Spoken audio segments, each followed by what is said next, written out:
I'm AP Townley, and welcome to Roleplay Culture. Once again, it's time to go back to basics. And now, we're going to explore ability scores. What they are, what they're used for, how to generate them. Let's start with what they are.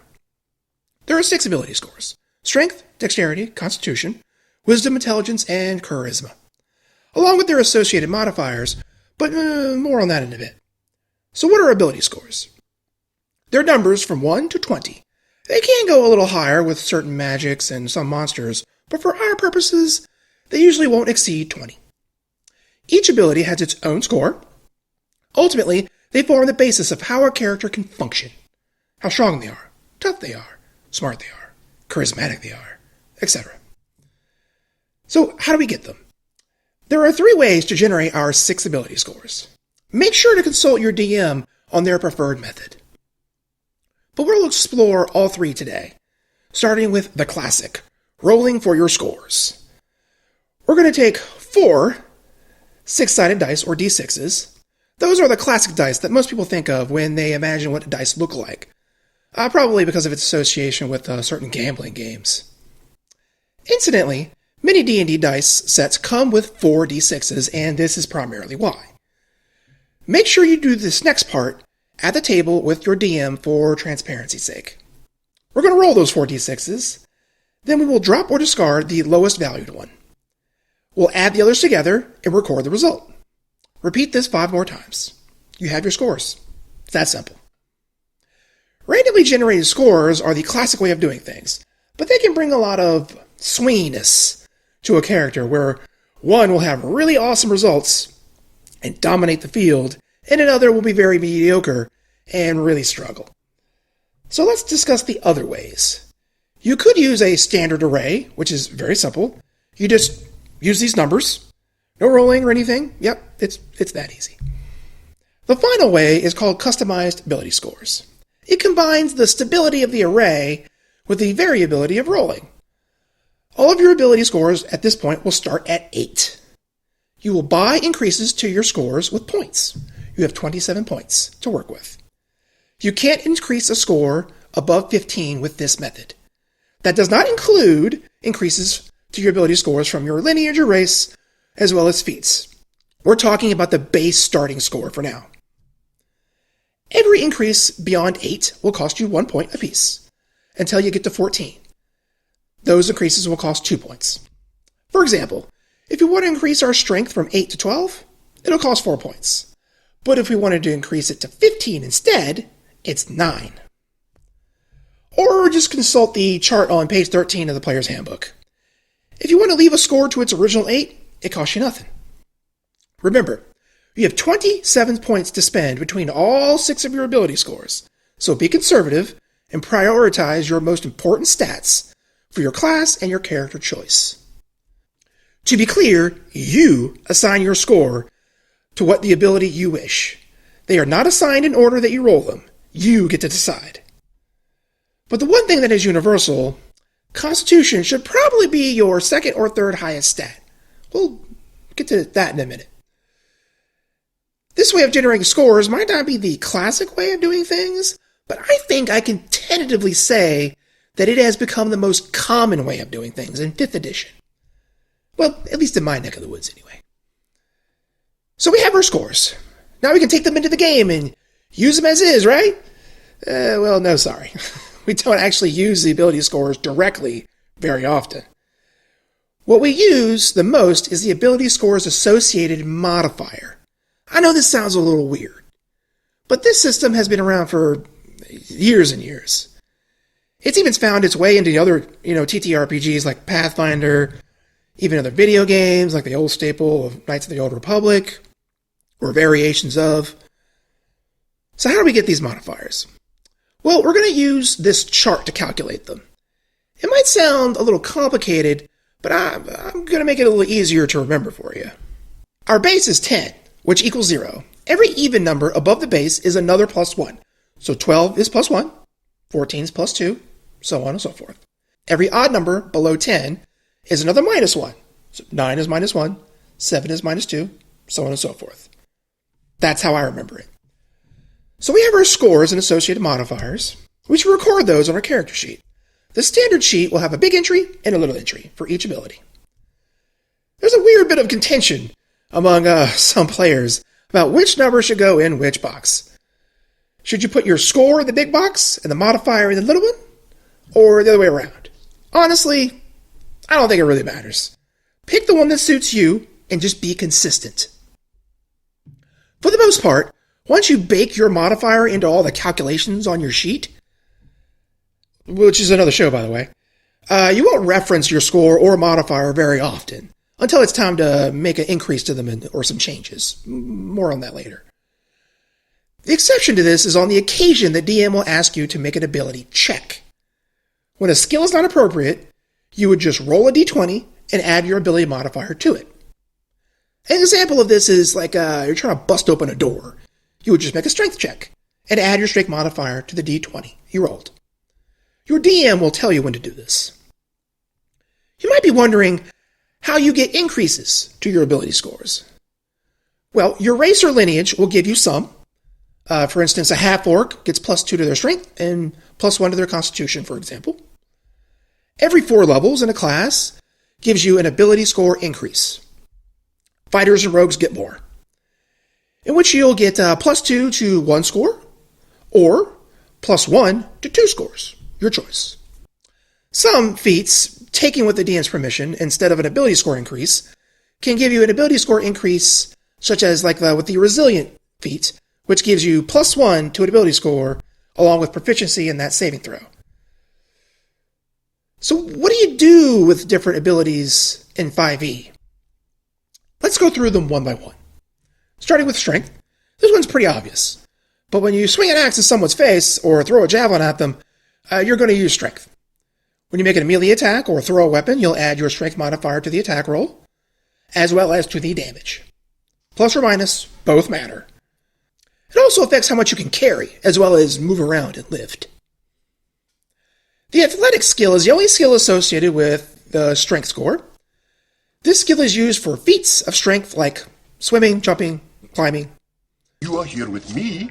What we have is great strength of feet. Every ability has a saving throw associated with it. Saving throws are how you resist magic and certain other effects. You will always add your modifier, plus or minus, to the result. Dexterity is how nimble you are. It's used in ranged attacks and damage, as well as some melee attacks and damage. Some weapons, like the rapier, will have the finesse property, which allows you to alternatively use your dex modifier instead of strength. Your choice. Dexterity has a saving throw, of course, often being used for things like dodging a fireball. It's one of the most commonly used saving throws that a character can have tested, so pay attention to it. There are 3 skills with this ability. Acrobatics, like if you want to walk a tightrope or something. Sleight of hand, which is usually picking someone's pocket. And stealth, hiding and sneaking around. Disabling traps and picking locks use dexterity as well, but aren't a skill. Your armor class, which is how easy you are to hit with an attack, will have your dexterity modifier added to it. However, the type of armor you are wearing may restrict how much of that modifier you can add. If your armor has a flat score, like full plate, which just has 18, then you add no dexterity modifier to it, which could be useful because you don't add a negative modifier to it either, so keep that in mind. When you roll for initiative, which determines when you take your turn in battle, you'll add your modifier to the result. Constitution, some might say, is a universal stat. Every character wants to have a pretty good constitution. Why? There are no skills associated with this stat. Con checks mostly revolve around endurance, like holding your breath or marching long distances. Mostly pretty niche stuff. But there is a saving throw, and that's where things get interesting. Constitution saving throws are some of the most important with resisting like poison and the like. It's also involved with concentration checks. When a spellcaster casts a spell with concentration, they must concentrate on that spell for the duration. And they can only have one of these going at a time. If they take any damage or certain other effects while concentrating, they will have to make a concentration check, which is basically a constitution saving throw. If they fail that check, they lose the spell. This makes constitution very valuable to spellcasters. But it's important to all characters too, because Constitution also adds to your hit point total. In addition to rolling your class hit die every level, you add your Constitution modifier to every level as well, which can make a pretty big difference. A wizard with an 18 con will have, on average, more hit points than a barbarian with only 10 con.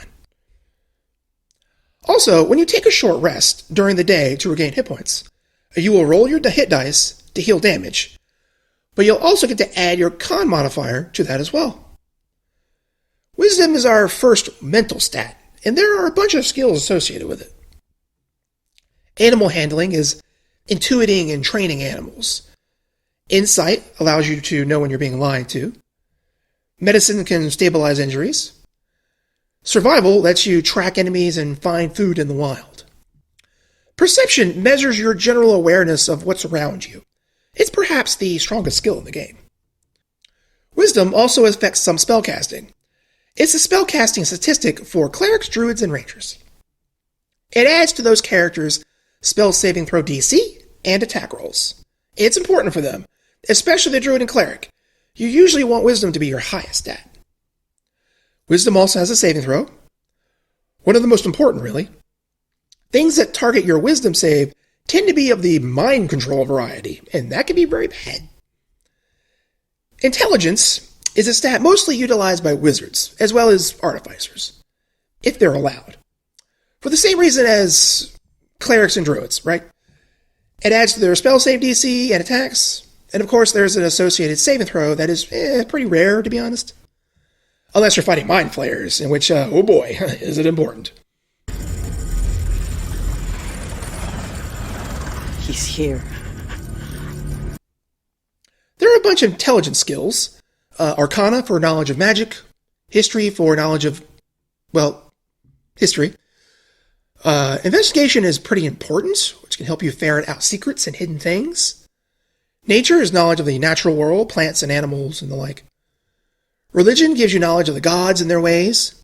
There are some other associated checks that, like creating forgeries and assessing valuable items and what they're worth. And then there was but one, charisma. How good you are at being like charming, likable, funny. Or maybe none of those things. Maybe you have presence. You're intimidating. People fear you. There are different ways to interpret this. Charisma is a spellcasting stat for bards, paladins, sorcerers, and warlocks. It's important for all the same reasons as mentioned before, but it's more important for that. The skills associated with charisma almost open up a whole new game in D&D, and that game is roleplay. Those same skills are also ones that the aforementioned classes have access to and are really incentivized to use. What bard doesn't want to perform for an audience or talk a noble out of his not-so-hard-earned money? Deception lets you hide the truth and your intentions from others. Intimidation helps you get your way through fear. Persuasion is kind of the opposite, in that you're trying to get your way through being charming, well-mannered, amusing, those things. And finally, there's performance, which is your ability to put on a show or delight an audience. There is a saving throw with this ability, but like intelligence, it's a pretty rare one. One thing that hasn't been mentioned in the relationship between ability scores and their associated skills is that those skills are not necessarily locked to their ability score. In many published modules, you will often see a reference instructing the player to make an investigation intelligence check.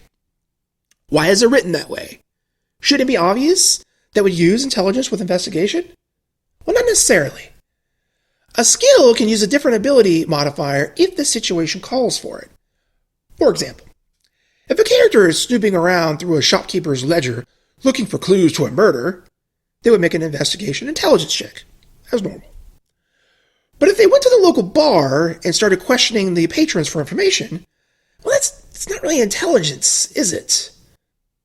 No, instead they would make an investigation charisma check, which makes sense, as you're less using deductive reasoning and more a social approach. So this can apply to all skills. If a DM deems a situation out of the ordinary, then he can pair a different ability score modifier to the skill than what would normally be used. Well, I hope that helps clear up any questions any new players, or even old players returning, might have. I'm curious to see if there are any questions in the comments below. Please ask away. I'll try and answer as best I can. If you want more Back to Basic videos, then you're going to have to subscribe, smash that like button, ring the bell, leave comments, share with your friends, and I'll see you in the parlor.